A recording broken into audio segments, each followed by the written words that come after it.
Aujourd'hui, nous allons encore approfondir la compréhension du principe des clés, et nous allons examiner les fondements des clés du royaume.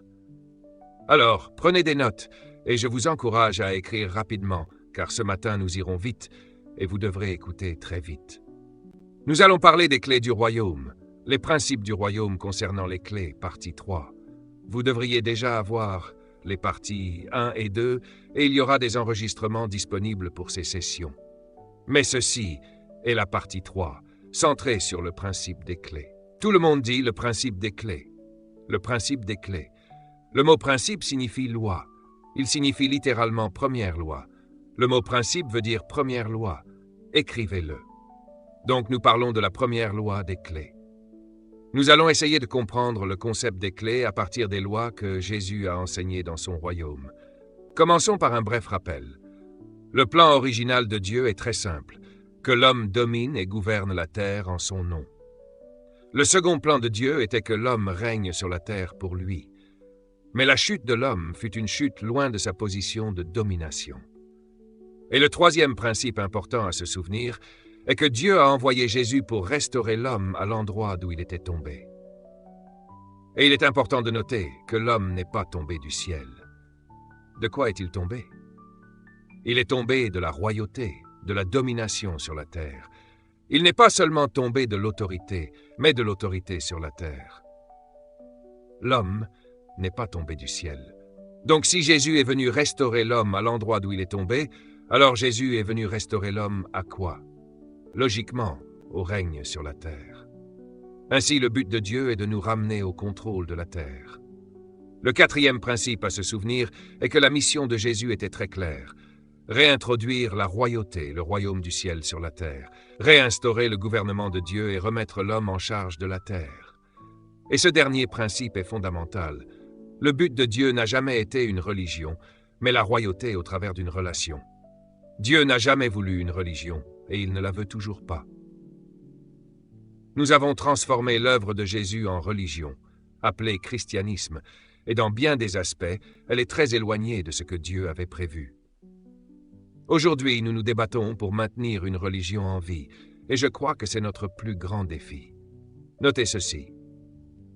Si Jésus est venu réintroduire un royaume sur la terre, et qu'il y avait déjà des royaumes ici, alors il est venu créer ce que j'appelle un conflit de royaumes. Il est venu introduire un royaume au milieu d'autres royaumes. Il est donc venu appeler des citoyens d'un royaume vers un autre. Le plus grand cadeau que Dieu a envoyé sur la terre n'était pas une religion, mais un royaume. Il faut apprendre à penser de cette manière. Je m'entraîne à penser ainsi chaque jour. Je suis déjà dans un royaume. Je vis dans le monde, mais je ne viens pas du monde. Je ne suis pas de ce monde. Je ne vis pas sous les dictats du monde. Et c'est quelque chose dont il est très difficile d'être délivré. Deuxièmement, le plus grand message que Jésus a apporté sur la terre n'était pas une religion, mais un royaume. C'est tout ce qu'il a prêché. C'est tout ce qu'il avait à dire. Et troisièmement, le plus grand besoin de l'humanité est un royaume, un nouveau gouvernement. Je comprends pourquoi Dieu a envoyé un royaume, parce que les gouvernements de ce monde ne fonctionnent pas. Plus nous cherchons à faire confiance au gouvernement, moins nous avons de raisons de rester confiants.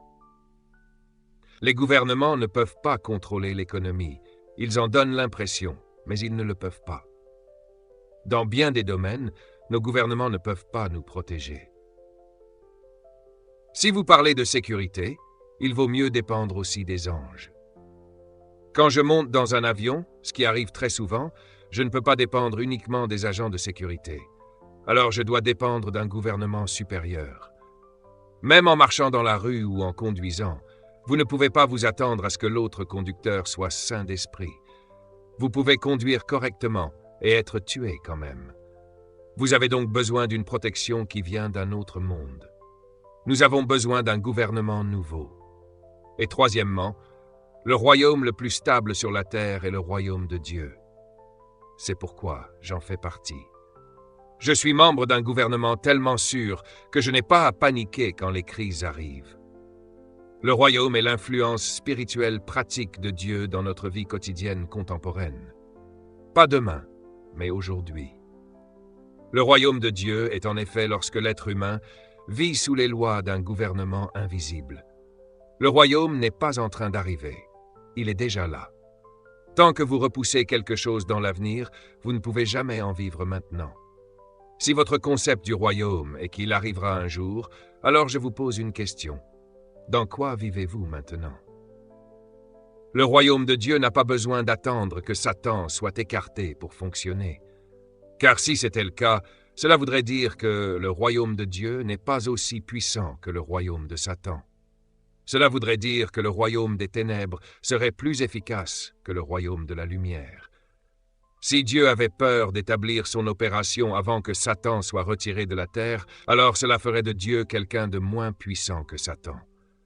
Mais Dieu n'est pas en compétition avec Satan. Dieu et Lucifer ne sont pas des adversaires égaux. On ne se met pas en compétition avec un enfant que l'on a soi-même fabriqué. Ce que Dieu est en train de faire, c'est de montrer à ce chérubin déchu et sans emploi que quoi qu'il fasse, Dieu reste Dieu. Et Dieu peut agir au milieu même de tout ce que Satan essaye de faire.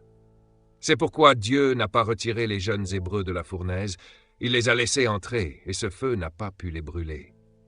C'est pourquoi Dieu n'a pas retiré les lions de la fosse avant que Daniel n'y descende. Il a laissé les lions là et Daniel s'est endormi sur eux.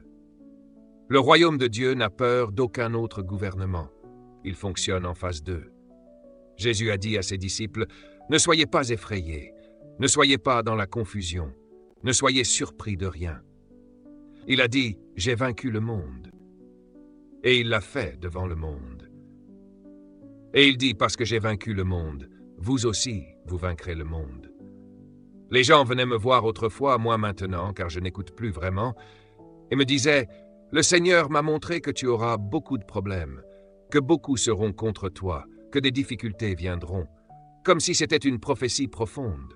Mais la Bible dit que tous ceux qui veulent vivre pieusement en Jésus-Christ auront des difficultés et des persécutions. » Je crois que parfois nous agissons comme si Dieu avait peur des problèmes.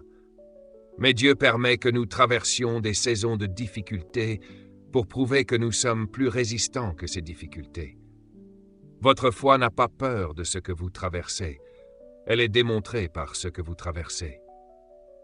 Nous vivons dans un royaume vivant dans notre vie contemporaine. Le royaume de Dieu est l'influence spirituelle pratique du gouvernement de Dieu dans notre vie de chaque jour.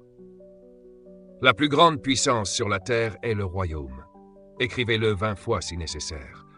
La plus grande puissance sur la terre est le royaume. Jésus a dit quelque chose sur le royaume que nous devons apprendre. Comment les royaumes influencent-ils les territoires? Par une chose simple, les principes. La philosophie et les principes d'un royaume produisent une culture et des conditions sociales. Un royaume produit un type de société basé sur la philosophie du roi. Et les valeurs issues de cette philosophie deviennent des principes selon lesquels les citoyens vivent, et la vie des citoyens produit une culture. Même dans notre pays aujourd'hui, lorsque l'on rédige une constitution, elle décrit la philosophie du peuple, qui produira les valeurs et les normes, qui produiront une atmosphère sociale, qui deviendra notre culture.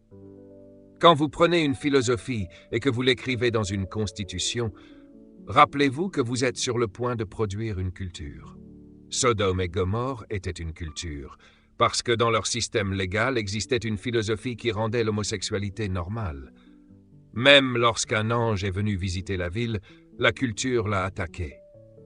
Un royaume influence par sa philosophie et par ses principes. Les principes sont des préceptes, ils sont des lois. Ils créent un système de croyance qui devient un style de vie. Tel qu'un homme pense, tel il est. Le mot philosophie signifie façon de penser. Décomposons-le. Philo signifie amour, philo signifie aimer, sophie signifie penser. Philosophie signifie donc aimer une pensée au point de devenir ce que cette pensée produit. Votre philosophie est votre manière de penser qui vous crée. C'est pourquoi les premiers mots de Jésus lorsqu'il annonça publiquement le royaume dans Matthieu 4, 17 furent « Repentez-vous ». Le mot « repentir » signifie changer la manière de penser. Il ne signifie pas remonter le passé à l'autel et pleurer. Il signifie changer ce que vous avez été enseigné à penser. Pourquoi? Parce que le royaume s'attaque d'abord à votre pensée. Car tant que votre philosophie ne change pas, vous ne pouvez pas entrer dans le royaume de Dieu. Repentez-vous, car le royaume des cieux est arrivé. En d'autres termes, adoptez une nouvelle philosophie qui produira de nouveaux principes, qui produiront une nouvelle culture, qui produira une nouvelle société. J'ai de plus en plus de mal à utiliser le mot chrétien, parce qu'il est tellement corrompu qu'il ne décrit plus ce que je veux dire. Des gens se disant chrétiens se tuent entre eux en Irlande. En Allemagne, un parti chrétien défend le socialisme. Le mot chrétien devient celui des croisés qui ont massacré des milliers de juifs. Le mot ne signifie plus ce que Jésus voulait. J'explique ceci parce que l'intention du royaume de Dieu est de créer une nouvelle société sur la terre. La société vient du mot social, l'interaction d'un peuple qui crée une culture. Nous devrions être un peuple tellement différent dans notre façon de penser, qui génère notre façon d'agir, que les gens devraient être capables de nous identifier sans badge ni autocollant. Notre langage devrait nous trahir. Nos attitudes sous la pression devraient nous trahir. Notre manière de gérer la déception devrait nous trahir. Des gens me disent « Depuis que je viens ici, on dit que je parle comme vous. À vous de décider si c'est bien ou mal. » Mais je constate qu'il y a une culture ici, une manière d'être enseigné à penser. En écoutant ces jeunes parler aujourd'hui, mon esprit a explosé. Ils ont compris. Et je vais prier pour l'université où ils iront, car elle est en difficulté. Elle est sur le point d'être transformée. Ils ne s'assiéront jamais devant un professeur qui leur dira des absurdités sans qu'ils sachent qu'ils sont aussi capables que lui, leaders comme lui, solides dans une vérité qu'il ne peut réfuter. Ils apporteront leur culture dans la salle de classe. Chaque jeune, chaque croyant, quand vous interagissez avec le monde, il devrait y avoir un conflit de culture. C'est cela le royaume de Dieu. Lisons Matthieu 13. Jésus parle à ses disciples et le contexte est important. Je n'aime pas lire des versets isolés sans le contexte, car cela devient dangereux. Pour être précis et juste, il faut le contexte. Matthieu chapitre 13 est une discussion que les disciples ont eue avec Jésus, car il enseignait les foules et il parlait en paraboles. Ils étaient confus, car une parabole est conçue pour cacher la vérité et non pour l'exposer. Une parabole est une façon étrange de parler. Une parabole est faite pour dissimuler la vérité jusqu'à ce que celui qui écoute soit prêt à la recevoir. Écoutez bien. Les paraboles ne sont pas faites pour vous donner la vérité immédiatement. Elles sont faites pour que vous ne la receviez pas trop vite. Pourquoi? Parce que le principe de sainteté de Dieu devient alors un problème. Une personne sainte ne peut pas prétendre. Écris cela rapidement. Le mot saint ne signifie pas seulement sans tache, il signifie aussi pureté d'intention. Une personne sainte ne peut pas avoir de motif caché. Elle ne peut pas faire semblant. Voici le défi de Dieu, si on peut appeler cela un défi. Dieu ne peut pas te donner quelque chose que tu n'as pas demandé.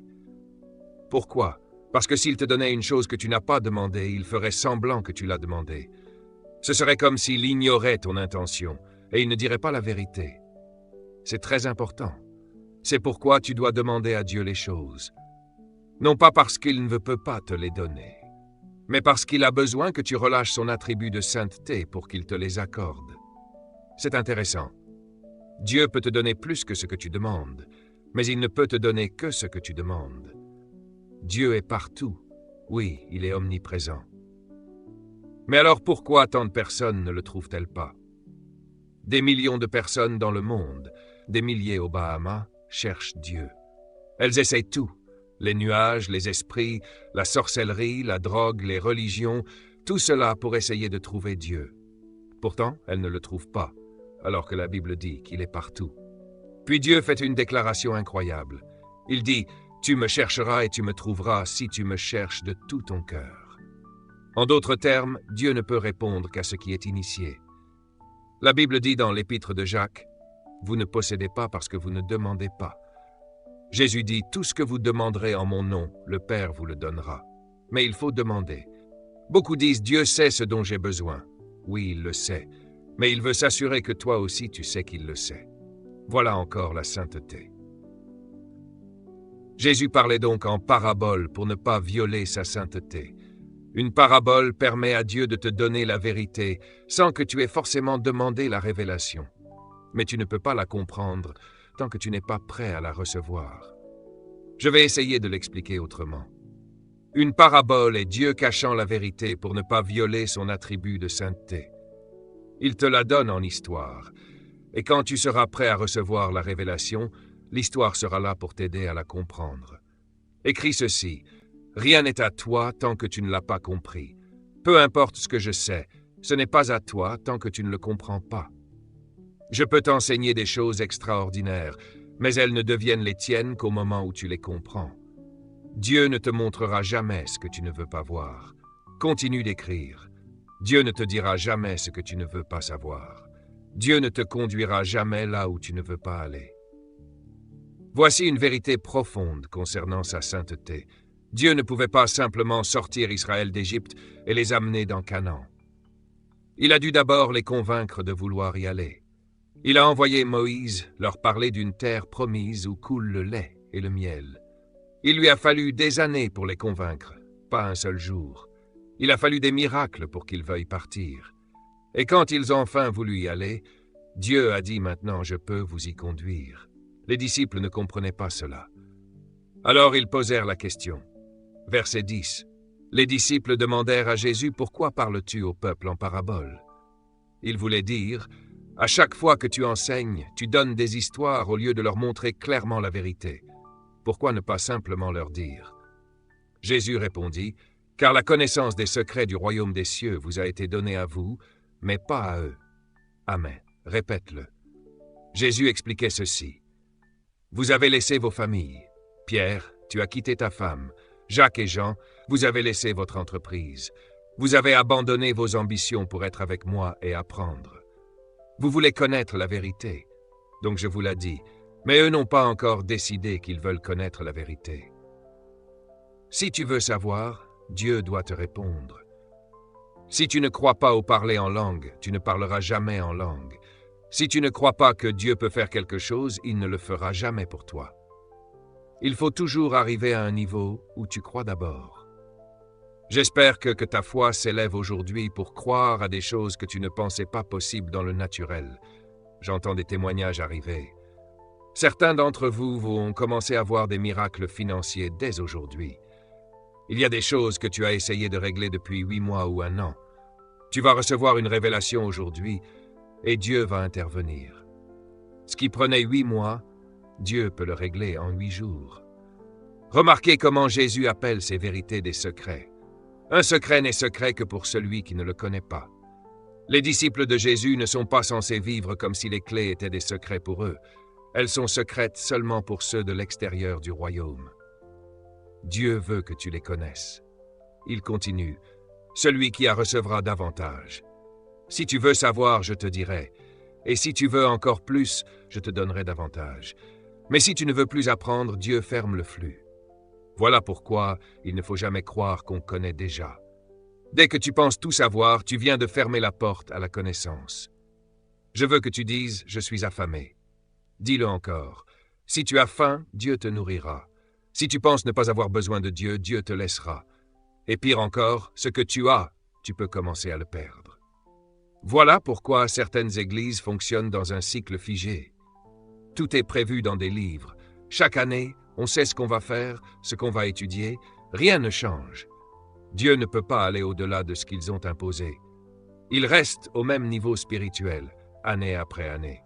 Il ne progresse pas. Jésus dit même ce que vous avez peut vous être retiré si vous n'avancez pas. La vérité poursuit seulement ceux qui la désirent. Pilate a demandé à Jésus « Qu'est-ce que la vérité ?» Puis il est parti sans attendre la réponse. Il aurait dû rester quelques minutes de plus. Au moins, il avait posé la bonne question. Il avait faim. Si tu demandes quelque chose à Dieu, attends qu'il te réponde. Si tu as une zone de ta vie où tu n'es pas sûr, demande à Dieu et attends la réponse, car il est obligé de te montrer ce que tu as demandé, de t'emmener là où tu veux aller, de te révéler ce que tu veux comprendre. Voilà pourquoi avoir une vision est si important. La vision indique à Dieu où tu veux qu'il te conduise. Est-ce que quelqu'un ici peut se voir libre de dette? Attendez, ne levez pas la main si ce n'est qu'une émotion. Il faut d'abord une révélation dans ton esprit que c'est possible. Je me souviens du jour où j'ai vraiment cru que je pouvais vivre sans dette. Cela est devenu une conviction. Être sans dette signifie que tu n'es plus écrasé par des obligations financières qui t'empêchent d'aider les autres et de soutenir l'œuvre de Dieu. Être sans dette signifie que tu ne stresses pas à propos de la facture d'eau ou d'électricité. Cela ne t'inquiète plus, car tu sais que tu peux y répondre. Mais il faut d'abord une révélation. Croire intellectuellement n'est pas croire. La vraie foi change ton comportement. Quand tu crois que tu vas vivre sans dette, tu arrêtes immédiatement de vivre au-dessus de tes moyens. Tu arrêtes d'acheter ce que tu ne peux pas payer. Tu deviens discipliné car tu vis en accord avec ta foi. Jésus dit, c'est pour cela que je leur parle en parabole. Puis il dit ceci, une parole difficile. Ils voient, mais ils ne voient pas. Ils entendent, mais ils ne comprennent pas. Je sais qu'ils ne comprennent pas ce que je dis. En eux s'accomplit la prophétie. Vous entendrez sans comprendre et vous verrez sans percevoir, parce que leur cœur, leur esprit, est devenu insensible. Un cœur insensible est comme la peau durcie sur la main après avoir frotté longtemps. C'est mort. Il dit que certains seront comme cela. Ils disent « Je ne veux pas croire, je ne croirai jamais ». Dieu dit alors « Tu ne croiras jamais ». Ne perds pas ton temps avec des gens insensibles. Dis-leur une histoire et laisse-les. Quand la vie les cognera contre un mur, quand Satan les attaquera, ils se souviendront des histoires que tu leur as dites. Et c'est à ce moment-là qu'ils reviendront te chercher. Il dit, ils ne peuvent pas percevoir. Écoutez ceci. Autrement, ils pourraient voir avec leurs yeux, entendre avec leurs oreilles, comprendre avec leur cœur, se détourner, et je devrais les guérir. Maintenant, cela semble étrange. Ne veut-il pas guérir tout le monde? Le mot guérir ici signifie rendre complet, restaurer entièrement. Il dit, regarde, si je leur révèle la vérité clairement, alors qu'ils ne sont pas prêts à la recevoir, ils vont la connaître sans la désirer. Et alors je serai obligé d'y répondre et de les guérir.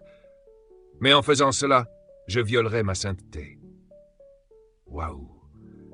N'est-il pas étonnant que Dieu ne puisse pas t'aider tant que tu n'appelles pas à l'aide? Jésus est mort pour sauver chaque être humain du péché, mais il ne peut sauver personne sans sa permission. Le salut ne se délivre pas en commandes groupées. Dieu ne fabrique pas des conversions en série. Le salut dans le royaume de Dieu est une expérience personnelle, intime, un être humain après l'autre. Chaque personne doit venir d'elle-même. Mon fils et ma fille, assis là-bas, doivent trouver Dieu par eux-mêmes. Je peux leur donner les histoires, leur enseigner les principes, leur expliquer les philosophies, mais eux doivent trouver Dieu personnellement. Et ce n'est pas parce qu'un jeune s'avance devant tout le monde pour faire une confession publique que cela signifie qu'il a vraiment rencontré Dieu. Parce que la rencontre avec Dieu est différente de la confession. Je me souviens de ce moment avec ma fille. Je l'aime tellement. Elle m'a appelé un jour cette année et elle a changé ma vie. Elle ne sait pas à quel point elle m'a béni. Elle m'a dit, « Papa, je dois te parler personnellement. » Quand j'ai entendu cela, j'étais attentif. Puis elle m'a écrit un long message. Elle a dit, « Papa, Dieu est en train de me parler. » Et je me suis dit, ça y est, ce n'est pas papa qui parle, mais Dieu qui lui parle. Elle m'a dit, « J'ai fait une alliance avec Dieu moi-même. » Elle a dit, « Dieu m'a parlé et m'a donné des instructions précises. Il m'a dit ce que je devais changer, ce que je devais ajuster. » Elle a dit, « Et je sais que c'est Dieu. Il est si bon de l'entendre me parler personnellement. » J'ai dit en moi, elle a compris. Rien n'arrive jusqu'à ce que tu l'obtiennes personnellement. God ne sauve pas des familles, il sauve les membres des familles. Amen. Verset 16. Heureux vos yeux, ce sont mes yeux maintenant. À qui parle-t-il? Aux disciples seulement. Il dit, heureux vos yeux parce qu'ils voient et vos oreilles parce qu'elles entendent. En d'autres termes, vous ne réalisez pas à quel point vous êtes bénis. Dites ceci avec moi, je peux me bénir moi-même. Dites-le avec force, je me bénis moi-même. Les disciples se sont bénis eux-mêmes. Il leur dit, parce que vous avez quitté votre foyer, parce que vous avez abandonné votre entreprise de pêche, parce que vous m'avez suivi, parce que vous avez renoncé à vos amis, à votre ville, à vos habitudes. Alors, vous vous êtes bénis vous-même. Certaines personnes pensent que c'est Dieu qui reçoit quelque chose quand nous venons à lui. Mais écoutez, tu ne me bénis pas quand tu viens à moi, tu te bénis en venant à moi. Il est dans ton intérêt de chercher Dieu. Ce n'est pas à Dieu de courir après toi. Il a déjà tout préparé, tout accompli. Mais tu dois le chercher, et tu le trouveras. Amen. Je vous le dis, beaucoup de prophètes et de justes ont désiré voir ce que vous voyez, mais ne l'ont pas vu, et entendre ce que vous entendez, mais ne l'ont pas entendu. Inspirez profondément. Comprenez-vous ce qu'il vient de dire? Il parle encore de la vérité du royaume. Il dit, beaucoup ont prophétisé, mais il y a certaines choses qu'ils n'étaient pas prêts à connaître. Même des hommes justes, droits dans la vie, alignés avec Dieu, souhaitant le servir, mais ayant des limites dans ce qu'ils voulaient comprendre. Il existe des croyants nés de nouveau qui aiment Dieu, mais ne croient pas dans le baptême du Saint-Esprit. Alors ils limitent ce que Dieu peut leur donner. Certains sont nés de nouveau, mais ne croient pas à la guérison divine. Alors ils limitent ce que Dieu peut leur manifester. Il dit, même s'ils sont justes, ils ne peuvent ni voir, ni entendre, ni comprendre ce que vous recevez, parce que vous voulez tout savoir. Combien ici veulent tout ce que Dieu a? Dites-le au Seigneur, « Seigneur, je veux tout ce que tu as pour moi. » Dites-le comme si vous le croyez, « Seigneur, je veux tout ce que tu as pour moi à partir de maintenant. » Vous venez de donner au ciel la permission d'envahir votre vie. C'est une prière dangereuse, car lorsqu'il commencera à répondre, la vérité qui entrera pourra bouleverser votre vie. Matthieu 13, verset 19.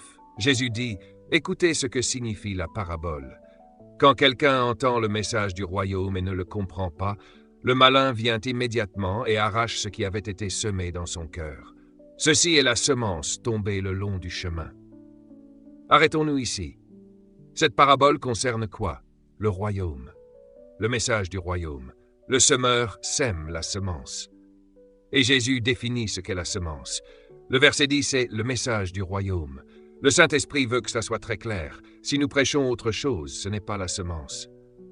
Il dit cette parabole signifie que le message que nous devons répandre, c'est le message du royaume.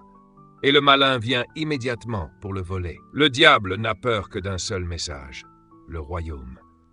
C'est pour cela qu'il est dangereux de venir dans ce ministère à cette saison. Je prêche le message du royaume. Et c'est pour cela que le diable t'attaque maintenant. Depuis que ce message a commencé, certains parmi vous vivent des oppositions, parce que l'ennemi veut vous renvoyer vers d'anciens enseignements. Le diable dit, « Je ne veux pas qu'ils comprennent ce message. » Et il y en a qui retournent à l'émotionnel. Pas de problème, mais les émotions ne te délivreront pas. Les émotions ne chasseront pas ta pauvreté, ne guériront pas ta famille, ne changeront pas ta vie. Jésus a dit, le message, c'est le royaume. Et Satan vient immédiatement pour l'arracher. Le diable n'a pas peur qu'on prêche la guérison, il peut te rendre malade encore. Il n'a pas peur qu'on prêche la prospérité, il peut te rendre pauvre encore. Il n'a pas peur qu'on prêche la délivrance, il peut t'opprimer encore. C'est pourquoi Jésus n'a jamais prêché sur la prospérité, ni sur la délivrance, ni même sur la guérison, ni sur les bénédictions. Laisse-moi te dire quelque chose. Vivre pour les bénédictions est une vie misérable. Aujourd'hui, tu vas bien. L'année prochaine, tu es brisé. Ton humeur dépend des circonstances. Ce n'est pas la vie du royaume. Jésus a prêché le royaume, parce que le royaume te place dans une position où tu as accès à toutes ces choses en permanence. Ce n'est plus une expérience occasionnelle, c'est un style de vie. Un jour, je demandais à Dieu de payer mes factures. Puis j'ai compris, Dieu ne paie pas seulement des factures. Si Dieu en paye une aujourd'hui, il y en aura une autre demain. Le royaume ne gère pas des factures, le royaume gère toute ta vie. Mon Dieu pourvoira. Satan déteste ce message. Vous vous souvenez des disciples? Un jour, ils disaient, « Seigneur, nous n'avons pas de quoi manger. Tu n'as pas amené de pain. » Et Jésus, les entendant, se retourne et leur dit, « Pierre, tu t'inquiètes pour un repas? Hier, j'ai nourri 5000 personnes avec du poisson, et aujourd'hui, tu t'inquiètes pour ton déjeuner. Quand tu comprends le royaume, tu ne paniques plus. Dans le royaume, il n'y a ni manque, ni limitation, ni impossibilité. Le royaume est la source. Les bénédictions sont les ressources. Si tu passes ta vie à courir après les ressources, tu ne feras que recommencer encore et encore. Si tu manges un fruit, tu devras retourner au même arbre. Pourquoi ne pas devenir toi-même l'arbre? Et ce verset a changé ma vie. Le diable n'a pas peur des messages qui ne parlent que d'émotions. On peut te faire sauter de joie pendant 1 heure, mais tu rentreras chez toi toujours déprimé, toujours dans le manque. toujours avec les mêmes chaînes. Je regarde parfois la télévision chrétienne, et pendant des heures, il n'y a pas une once du royaume. On prêche des idées et des opinions, mais pas le fondement de la vie. Le royaume de Dieu est comme, le royaume de Dieu est comme, le royaume de Dieu est comme. Jésus ne parlait que de cela. Matthieu 16, verset 17, Jésus dit, « Qui dites-vous que je suis ?» Pierre dit, « Tu es le Christ, le Fils du Dieu vivant. » Jésus répondit, « Sur cette déclaration, je bâtirai mon Église, mon gouvernement, mon royaume, et les portes de l'enfer ne pourront pas retenir la puissance de ma domination. » Il dit, « Ton nom est Pierre », ce qui signifie Pierre. Matthieu 16, verset 18, je te le dis en vérité, ton nom est Pétros. Pétros signifie petit caillou. Et sur cette roche, le mot utilisé ici est Pétra, un autre mot. Pétra signifie masse rocheuse, rocher, montagne. Il dit, tu es un petit caillou, mais sur ce rocher, la déclaration que tu viens de faire lorsque tu as dit, tu es le Christ. Sur cette révélation, je bâtirai mon Église. Le mot « Église » ici ne désigne pas une religion. Dans le grec, ce mot signifie « assemblée gouvernementale »,« Sénat ». Il dit « Je bâtirai mon Sénat ». Un Sénat est un bras du gouvernement. Christ n'est pas en train de créer une religion, mais une agence gouvernementale. C'est ce que nous sommes. C'est pourquoi nous avons appelé ce lieu un centre des diplomates, un endroit où se réunissent des ambassadeurs d'un autre pays, le ciel. Continuons. Je vous donnerai les clés du royaume des cieux. Ainsi, tout ce que vous lierez sur la terre sera lié dans le ciel, et tout ce que vous ouvrirez sur la terre sera ouvert dans le ciel. Puis, il les avertit de ne dire à personne qu'il est le Christ. Cette dernière phrase en a troublé certains. Permettez que j'explique à nouveau. Cela touche à sa sainteté. La seule façon de savoir qui il est, c'est de vouloir savoir. Lorsque Jésus sortit du désert, la première personne qu'il rencontra fut un homme possédé. Quand il entra dans son ministère, rempli du Saint-Esprit, il fut immédiatement confronté à un démon. Les esprits impurs le reconnurent aussitôt. Ils crièrent, « Nous savons qui tu es. Es-tu venu pour nous détruire avant le temps ?» Ils savaient déjà leur destinée. Ils savaient ce qui les attendait. La Bible dit que Jésus leur répondit, « Silence, tais-toi, et sors de cet homme. » Pourquoi? Parce que Dieu ne veut pas que tu le découvres par la bouche d'un démon.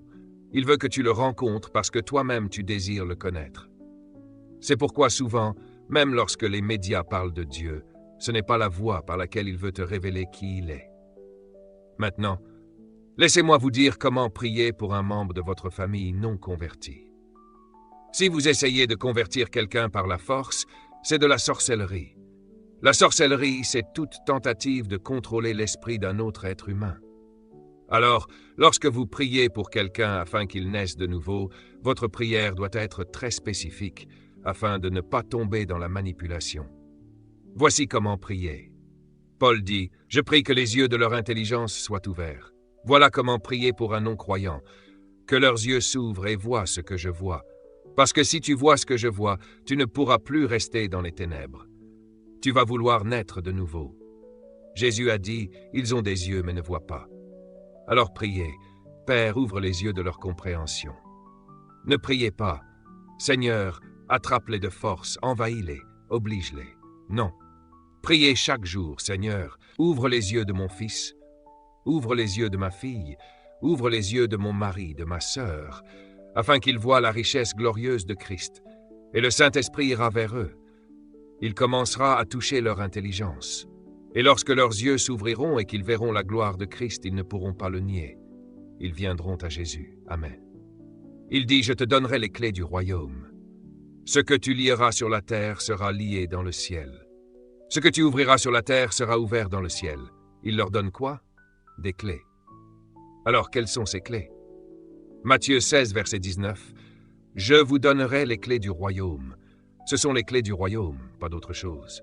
Les clés représentent les secrets, les lois qui font fonctionner le royaume. Apocalypse 1, verset 17. « Ne crains point, je suis le premier et le dernier. Je suis le vivant. J'étais mort, et voici, je suis vivant au siècle des siècles. Je tiens les clés de la mort et du séjour des morts. » Le mot « séjour des morts » signifie le tombeau. Écoutez ceci, il dit « Je détiens les clés de la mort et du tombeau », ce qui signifie « Je peux ouvrir quand je veux et fermer quand je veux ». La résurrection n'est pas entre les mains de Satan. Satan avait ses clés lorsque Adam est tombé. Il a dit, « Maintenant je vous tiens ». Mais quand Christ fut crucifié, la Bible dit qu'il descendit dans les profondeurs. Il entra dans la salle des ténèbres, il brisa les portes, et là siégeait Lucifer, croyant encore régner. Christ s'avança vers lui, le renversa, et le texte dit, « Celui qui est descendu est aussi remonté, mais il n'est pas remonté les mains vides, il est remonté avec les clés de la mort et du tombeau. Ce que Satan utilisait pour nous garder captifs, Jésus l'a repris. Et maintenant il dit, je vous remets ces clés. Cela signifie que ta liberté financière ne dépend plus du diable. Cela dépend de ce que tu fais avec tes clés. Tu peux ouvrir ou tu peux fermer. Lorsque tu donnes, tu ouvres une porte. Lorsque tu aimes, tu actives une clé. La Bible dit, la foi agit par l'amour. Quand tu aimes, tu brises l'oppression.